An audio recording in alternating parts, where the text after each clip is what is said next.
The flames of betrayal. The perfect illusion. The crystal chandeliers sparkled like fallen stars above the crowded ballroom. Isabella Romano smoothed down her emerald silk dress, her heart racing with excitement. Tonight was supposed to be perfect. Tonight, she and Marco would officially announce their engagement to 200 of their closest friends and family. "You look stunning, Bella," her grandmother Rosa whispered, squeezing her hand.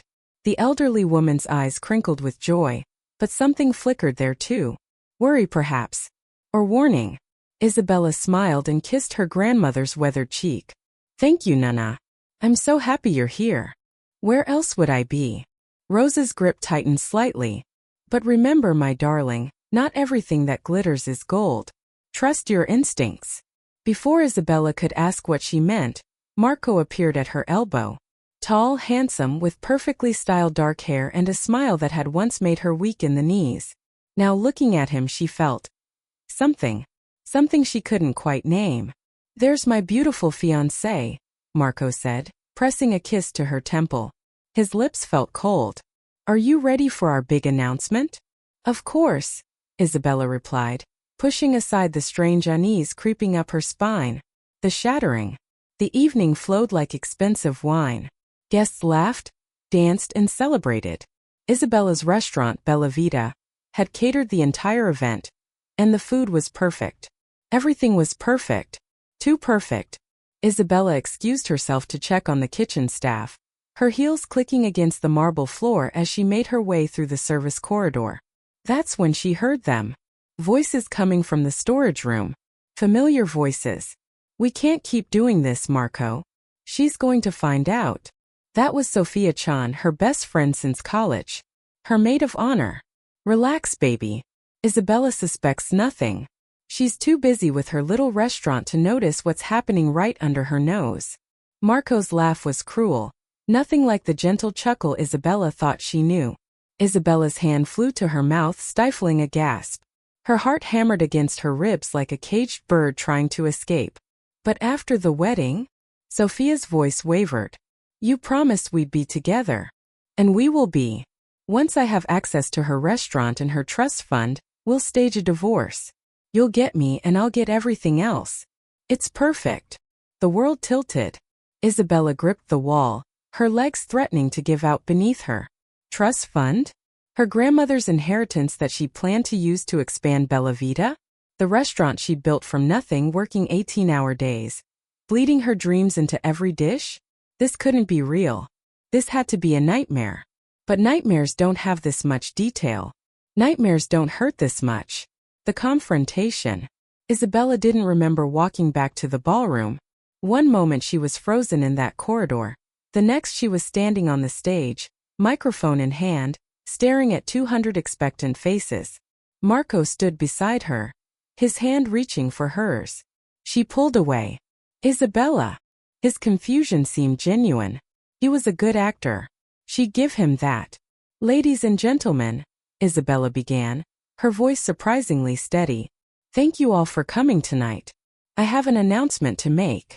Marco relaxed, smiling at the crowd. "My fiancé and my best friend are having an affair." The silence that followed was deafening. You could have heard a pin drop in that massive ballroom. "Bella, what are you?" Marco started, his face draining of color. "Don't." Isabella's voice cracked like a whip. "Don't you dare lie to me. Not anymore. I heard everything. The storage room. Your plan. All of it." Sophia pushed through the crowd, her face pale, mascara already running. "Isabella, please let me explain." "Explain what?" "How you've been sleeping with my fiancé. How you both plan to steal everything from me." Isabella's hands trembled, but she kept her chin high. "Get out. Both of you. Get out of my sight. You can't just—" Marco stepped forward, his mask finally slipping, revealing something ugly underneath. "That restaurant should have been mine. I helped you build it. You did nothing but take reservations and drink my wine," Isabella shot back. "Now get out before I call security." The crowd parted like the Red Sea as Marco and Sophia made their humiliating exit.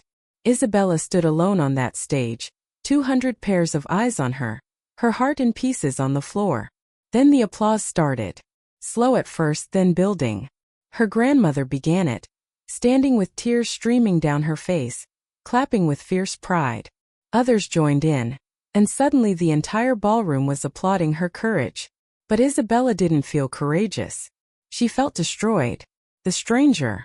Isabella found herself on the terrace an hour later, having escaped the well-meaning consolations and pitying looks. The night air was cool against her flushed skin. Below, the city lights twinkled like broken promises. That was quite a performance. She turned to find a man leaning against the stone railing, partially hidden in shadow. Tall, broad-shouldered, dressed in an impeccably tailored black suit. When he stepped into the light, Isabella's breath caught. He was beautiful in a dangerous way. Sharp cheekbones, a strong jaw, dark hair that fell carelessly across his forehead, and eyes like storm clouds, gray and intense and knowing. "Who are you?" Isabella asked, suddenly aware of how alone they were. "Dante Moretti." He offered his hand. His grip was firm, warm, and sent an unexpected jolt through her. "I'm a business associate of your grandmother's. Nana never mentioned you. Rosa is a wise woman. She keeps her cards close." Dante released her hand, but his gaze remained fixed on her face. "I'm sorry about tonight. About what they did to you." Isabella laughed bitterly. "Everyone's sorry. But sorry doesn't change anything, does it?" "No," Dante agreed, something dark flickering in his eyes. "But revenge does." The proposition. Isabella should have walked away. Should have gone back inside to her guests, to safety, to the known world that had just exploded around her. Instead she stayed. "What do you mean?" she asked. Dante moved closer, and Isabella caught the scent of expensive cologne and something else. Danger, maybe. Or possibility. "I've been watching Marco Salvatore for some time," Dante said. "He owes me money. A substantial amount. I was going to collect, but then I heard about his engagement to you and I got curious." "Curious about what?" "About whether you knew what kind of man you were marrying. Apparently you didn't." Dante's jaw tightened. Marco has a habit of targeting successful women, using them, then discarding them when he's drained them dry. You would have been his fourth victim. The casual way he said it made Isabella's stomach turn. Fourth. The others were too ashamed to press charges, too broken to fight back. Dante's eyes met hers, and in them, Isabella saw something that matched the fury building in her own chest. "But you're different. You fought back. You exposed him publicly. That takes strength." "It takes stupidity," Isabella corrected. "Now everyone knows what a fool I was." "No," Dante said firmly. "Now everyone knows what a survivor you are. There's a difference." Silence stretched between them, filled with the distant sounds of the city and the muffled music from inside. "You said something about revenge," Isabella finally said. Dante smiled, and it was like watching a wolf bare its teeth. "I did. And I have a proposition for you, Isabella Romano. Help me destroy Marco Salvatore completely, and I'll help you get everything he tried to steal from you. Plus interest." "How?" "Marco owes me $3 million. Money he borrowed to invest in what he thought would be our restaurant after your marriage. He was planning to push you out of your own business." Dante pulled out his phone, showing her documents, contracts, emails. All the proof she needed. "I can ruin him financially, but that's just money. I want to ruin him the way he tried to ruin you. Completely. Utterly. I want him to feel what you felt tonight." Isabella's hands clenched into fists. The old her, the Isabella from this morning, would have refused. Would have taken the high road. Would have tried to heal and move on. But that Isabella was dead. Murdered in a storage room by the two people she trusted most. "What would I have to do?" she asked. "The agreement." Dante's smile widened. "It's simple. We pretend to be together. A whirlwind romance. You, the heartbroken fiancé, finding comfort and passion with a mysterious stranger. Marco will lose his mind. His ego won't be able to handle it. He'll make mistakes, reveal his true colors to everyone who still doubts your story.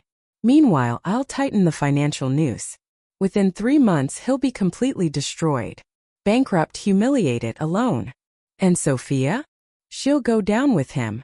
After all, she was complicit in his scheme." Dante studied her face. The question is, are you strong enough to see this through? Revenge isn't for the faint of heart. It requires commitment. Sacrifice. You'll have to spend time with me. Let me into your life. Make everyone believe we're madly in love. Can you do that? Isabella thought of Marco's cruel laugh. Sophia's betrayal. The years she'd wasted on lies. Yes, she said. I can do that. Then we have a deal. Dante extended his hand again. This time when Isabella took it, it felt like she was signing a contract with the devil himself. But maybe that was exactly what she needed. First moves. The next morning, Isabella woke in her apartment above Bella Vita with a pounding headache and a phone exploding with notifications. The video of her confrontation had gone viral. #BellaVita betrayal was trending. Her Instagram had gained 50,000 followers overnight. She should have felt humiliated. Instead, she felt oddly empowered. A knock on her door made her jump. When she opened it, Dante stood there with coffee and pastries from the French bakery 3 blocks over. He'd somehow known her order. Ready for day one? He asked, stepping inside without invitation. Isabella took the coffee gratefully. What's the plan? Post a photo. You and me. Nothing too obvious. Just enough to plant seeds. Dante set down the pastries and pulled out his phone. Come here. Isabella moved to stand beside him. He wrapped an arm around her waist, pulling her close. His body was warm, solid, and she caught that scent again, danger and possibility. Smile like you've got a secret, Dante murmured, his breath warm against her ear. Isabella did, and he snapped the photo. In it, they looked like two people who just shared something intimate. Her hair was tousled, her eyes bright, and Dante's expression was possessive in a way that made her stomach flip. Perfect, Dante said, already typing a caption. Post it to both our accounts. Sometimes the best things come from the worst moments. Vague enough to be mysterious, clear enough to start rumors. You've done this before, Isabella observed. Dante's smile faded slightly. I've played games before. Yes. Is that what this is to you? A game? No. His gray eyes met hers with unexpected intensity. This is justice. There's a difference. Before Isabella could respond, her phone buzzed. Then again. And again. The comments were rolling in. Some supportive, some shocked, some cruel. But one message stood out. From Marco. We need to talk. Please. This is all a misunderstanding. Isabella showed it to Dante, who laughed darkly. And so it begins. Ignore him. Make him sweat. In 3 days we'll make our first public appearance together. Somewhere he'll definitely see us. Where? The Celestial. That new rooftop restaurant. I know you've been trying to get a reservation for months. I have a private table. We'll have dinner, look madly in love, and let the paparazzi do the rest. Isabella sipped her coffee, studying this stranger who'd inserted himself into her life. Why are you really doing this, Dante? What's Marco to you besides money? Something flickered across Dante's face. Pain maybe. Or memory. Let's just say Marco and I have history. He hurt someone I cared about. I've been waiting for the right opportunity to return the favor. Dante stood, buttoning his jacket. 3 days, Isabella. Wear something that makes you feel powerful. This is where we start burning it all down. The spark. The next 3 days passed in a blur of planning, staged photos, and whispered strategies. Isabella found herself spending more time with Dante than she'd ever spent with Marco, even during their engagement. Dante was different. He listened when she talked about her restaurant, asked intelligent questions about her recipes, and never once suggested she was working too hard or too much. He seemed genuinely interested in her dreams, not just what they could give him. It was confusing, dangerous, and entirely too easy to pretend this was real. On the night of their dinner at the Celestial, Isabella chose a red dress that hugged every curve, paired with the diamond earrings her grandmother had given her for her 25th birthday. When Dante picked her up, the look in his eyes made her feel beautiful in a way Marco never had. Ready? He asked, offering his arm. Ready, Isabella confirmed, trying to ignore the way her heart raced when he touched her. The Celestial was everything she'd imagined. Glass walls offering a 360-degree view of the city, elegant tables lit by candlelight, and food that was both art and sustenance. But Isabella barely noticed any of it because Marco was there. Of course he was. Dante had planned it that way. Marco sat 3 tables away with Sophia, both of them clearly miserable. When he saw Isabella walk in on Dante's arm, his face went through a spectacular range of emotions. Shock, anger, jealousy, and finally desperate calculation. "Don't look at him," Dante murmured, pulling out Isabella's chair. "Look at me. Only me." Isabella obeyed, and found herself drowning in those storm-gray eyes. Dante ordered for both of them in flawless Italian, his hand covering hers on the table in a gesture that looked casual but felt electric. "You're good at this," Isabella whispered. "So are you." Dante's thumb traced circles on her palm, sending shivers up her arm. "But this isn't entirely an act anymore, is it?" Isabella's breath caught. Before she could answer, Marco appeared at their table. "Isabella, can we talk? Privately." His voice was strained, desperate. Dante didn't move. Didn't even look at Marco. His attention remained fixed on Isabella, giving her the power to choose. Isabella finally looked at her ex-fiancé. He looked terrible. Unshaven, wrinkled suit, eyes red-rimmed. "Good." "No," she said simply. "We have nothing to discuss." "Bella, please. I made a mistake. I love you. We can fix this." "You love my restaurant and my money," Isabella interrupted. "But that's over now. Go back to Sophia. Or don't. I really don't care anymore." Marco's face flushed with anger. "You think you can just move on with some random guy? You think this is real?" He gestured at Dante dismissively. "He's using you just like." Dante finally looked at Marco, and the temperature seemed to drop 10 degrees. "You have 3 seconds to walk away," Dante said quietly. 1. Marco opened his mouth to argue. 2. Something in Dante's expression made Marco step back. "This isn't over," Marco hissed, but he retreated to his table where Sophia sat crying into her wine. Isabella's hands were shaking. Dante covered them with his own. "You did perfectly," he said. "The first blow has been struck. Now we wait for him to fall apart." But as Isabella looked into Dante's eyes, she realized something terrifying. This arrangement was supposed to be fake, supposed to be just revenge. So why did sitting here with him feel more real than anything she'd ever shared with Marco? And why did the thought of this ending in 3 months make her chest ache? The unraveling begins. Over the next 2 weeks, Isabella and Dante became the talk of the city. They were photographed at art galleries, charity events, walking through the park at sunset. Each appearance was calculated, designed to twist the knife deeper into Marco's pride.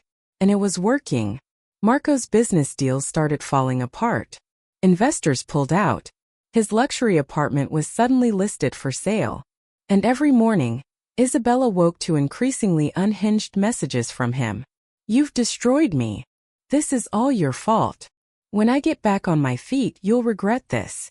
Isabella showed them all to Dante, who documented everything with clinical precision. "He's spiraling," Dante said one evening as they sat in Isabella's apartment, reviewing the evidence they'd gathered. "His creditors are circling. The debt he owes me is due in 3 weeks. He can't pay it. He's finished." Isabella should have felt triumphant. Instead, she felt empty. "What happens after?" she asked. After Marco is destroyed. After the 3 months are up. After this ends." Isabella gestured between them, unable to name what this had become. Dante set down his tablet, his expression unreadable. "We go back to our separate lives. That was the agreement." "Right," Isabella said, hating how much that hurt. "The agreement." Silence fell between them, heavy with unspoken words. Finally Dante stood. "I should go. Early meeting tomorrow." But as he reached the door, he turned back. "Isabella." "Yes. When this is over. When Marco is gone and the dust settles. Maybe we could." He stopped, shook his head. "Never mind. Good night." He left, and Isabella sat alone in her apartment, wondering when her revenge plot had turned into something else entirely. Her phone buzzed. A message from an unknown number. "You don't know who you're playing with. Dante Moretti isn't who he says he is. Ask him about Lucia." Ask him why he really wants to destroy Marco. Then decide if you still trust him. Isabella stared at the message, her blood turning cold. Who was Lucia? And what was Dante hiding? Part 2. Dancing with Darkness. Secrets and Shadows. Isabella couldn't sleep. The mysterious message glowed on her phone screen like an accusation. She tried searching for information about Lucia and Dante online, but found nothing useful. Just business articles about Moretti Enterprises, charity galas, and carefully curated social media posts that revealed nothing personal. At 3 in the morning, she gave up and went downstairs to Bella Vita's kitchen. Cooking always cleared her mind. She was kneading dough for tomorrow's focaccia when she heard the door open. I knew I'd find you here. Dante stood in the doorway, still dressed in his evening clothes, looking as exhausted as she felt. How did you get in? Isabella asked, continuing to work the dough. Rosa gave me a key. She said I might need to check on you. Dante moved closer, loosening his tie. Couldn't sleep either? Who's Lucia? The question hung in the air between them. Isabella watched Dante's face carefully, saw the flash of pain before he masked it. Where did you hear that name? His voice was carefully neutral. Someone sent me a message. They said you weren't who you claimed to be. That I should ask you about Lucia before I trusted you further. Isabella stopped kneading, flour dusting her hands. So I'm asking. Who is she? Dante was quiet for so long that Isabella thought he might not answer. Then he pulled out a chair and sat heavily, suddenly looking much older than his 33 years. Lucia was my sister, he said finally. Was. She died 3 years ago. Suicide. The word came out broken, raw. She was 25. Beautiful. Brilliant. And completely destroyed by Marco Salvatore. Isabella's hands stilled. Tell me. The truth unveiled. Dante stared at his hands, and when he spoke, his voice was hollow with old grief. Lucia met Marco 4 years ago at a charity auction. He was charming, attentive, everything she'd ever wanted. Within 6 months they were engaged. She was so happy. Dante's jaw tightened. She trusted him with everything. Her money, her business, her heart. Just like you did. Isabella slowly wiped her hands on a towel and sat across from him. What happened? The same thing that almost happened to you. Marco convinced her to make him a partner in her art gallery. Then he systematically drained her accounts, took out loans in her name, and had an affair with her assistant. Dante's hands clenched into fists. When Lucia discovered it, she confronted him. He told her she was crazy, that she was imagining things. Gaslit her until she didn't trust her own mind. Dante. She came to me for help, but I was in Tokyo closing a business deal. I told her I'd handle it when I got back. His voice cracked. I should have come home immediately. I should have known how serious it was. But I thought she was being dramatic. I thought it was just a bad breakup. Isabella reached across the table, covering his hand with hers. 3 days later I got the call. She'd taken pills. Left a note saying she couldn't live with the shame, with everyone knowing how stupid she'd been. With being the fool who'd loved the wrong man. Tears streamed down Dante's face, and he didn't bother wiping them away. I found Marco at her funeral. He had the nerve to cry, to play the devastated fiancé. And I swore then that I would destroy him. Not just financially. Completely. The way he destroyed her. The kitchen fell silent except for the hum of the refrigerator and Dante's ragged breathing. Why didn't you tell me? Isabella asked softly. Because I thought you'd refuse to help if you knew my motives were personal. I thought you'd see me as just another man using you for his own agenda. Dante finally looked at her. His gray eyes swimming with pain and something else. Fear. And I couldn't risk losing you. Not just as an ally but as whatever this has become. Isabella stood and moved to his side, pulling him into an embrace. Dante wrapped his arms around her waist, burying his face against her stomach, and Isabella held him while he grieved the sister he'd lost, and the revenge that had consumed him. I'm so sorry, she whispered. I'm so sorry about Lucia. They stayed like that for a long time. 2 broken people finding comfort in shared pain and understanding. Finally, Dante pulled back, wiping his eyes roughly. The message you received. It was probably from Marco. He's been investigating me, trying to find leverage. He must have discovered the connection to Lucia. He's trying to turn me against you. Is it working? Dante asked, vulnerability naked on his face. Isabella cupped his cheek. No, because now I understand. This isn't just about revenge. It's about justice. For Lucia. For me. For all the women Marco has hurt. I should have told you from the beginning. Yes, Isabella agreed. But I understand why you didn't. We've both been protecting ourselves, haven't we? Both been too afraid to trust. Dante stood, pulling her closer. Isabella, I need you to know something. This started as revenge, but somewhere along the way it became real. You became real. What I feel for you. Isabella's phone exploded with notifications, shattering the moment. The viral storm. Isabella grabbed her phone, and her heart sank. Someone had leaked documents to the press. All the evidence of Marco's schemes, his debts, his pattern of targeting wealthy women. But mixed in with the legitimate documents were fabricated ones, photoshopped evidence suggesting Isabella and Dante had orchestrated an elaborate con to frame Marco for crimes he didn't commit. No, Isabella whispered, scrolling through the articles. No, no, no. Hashtag Bellavita scandal was trending. The comments were brutal. She's just a gold digger getting revenge. Moretti and Romano deserve each other, both liars. Marco was the real victim all along. Dante read over her shoulder, his expression darkening. He's good. I'll give him that. He's turned this around completely.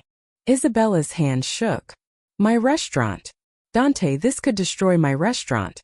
Reservations will be cancelled. Critics will. Breathe, Dante commanded, gripping her shoulders. This is exactly what we expected.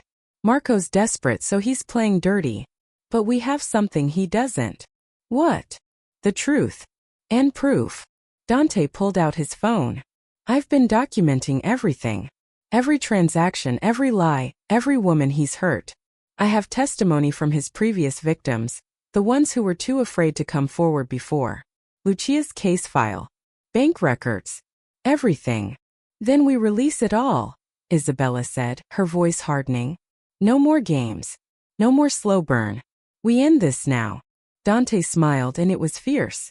Now you sound like my partner. They worked through the night, organizing evidence, contacting lawyers, preparing a press release that would expose Marco Salvatore once and for all. Rosa arrived at dawn with fresh coffee and bread, taking one look at their faces and nodding approvingly. Good, the old woman said. It's time to stop playing defense and go on the attack. The counterattack. The press conference was held at Bella Vita 3 days later. Isabella stood at a podium in her restaurant's dining room, Dante at her side, with a wall of evidence projected behind them. Cameras flashed. Reporters shouted questions. But Isabella's voice cut through the chaos. My name is Isabella Romano, and I'm here to tell you the truth about Marco Salvatore. She took a deep breath. 3 weeks ago, I discovered that my fiancé was having an affair with my best friend. But that betrayal was just the surface. What I learned since then is that Marco Salvatore is a predator who targets successful women, gains their trust, and systematically destroys them financially and emotionally. She clicked to the first slide. A photo of a beautiful woman with dark hair and kind eyes. This is Lucia Moretti. 4 years ago, she met Marco at a charity event. They fell in love, got engaged, and she made him a partner in her art gallery. Within a year, Marco had drained her accounts, destroyed her business, and driven her to suicide. The room erupted with shocked murmurs. Isabella continued, her voice steady despite the tears threatening to fall. This is Gabriela Santos. Another photo appeared. She lost her bakery and her life savings to Marco 3 years ago. This is Yuki Tanaka. She lost her tech startup. And this is Amara Johnson. She lost everything. Photo after photo appeared. Face after face. Each woman a victim of Marco's calculated cruelty. Marco Salvatore is a con artist who preys on ambitious, successful women. He makes them fall in love with him, then uses that love to take everything they've built. And when they discover the truth, he gaslights them, destroys their reputations, and moves on to his next target. Dante stepped forward. I'm Dante Moretti, Lucia's brother. For 3 years I've been gathering evidence against Marco. Bank records, contracts, testimony from his victims. Everything you see here is documented and verified. Marco Salvatore owes over $5 million to various creditors and investors. He has committed fraud, embezzlement, and identity theft. And today we're filing criminal charges. The room exploded. Reporters shouted questions. Cameras flashed frantically.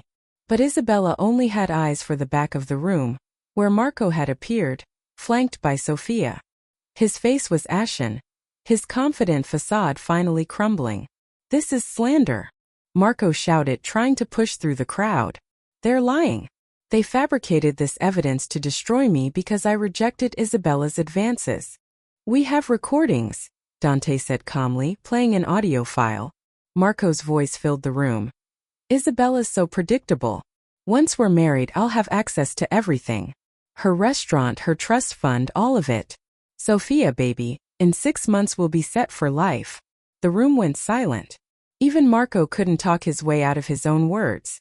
Security escorted Marco and Sofia out as police officers arrived with warrants for their arrest. Isabella watched them go, feeling a weight lift from her shoulders that she hadn't known she was carrying. The aftermath.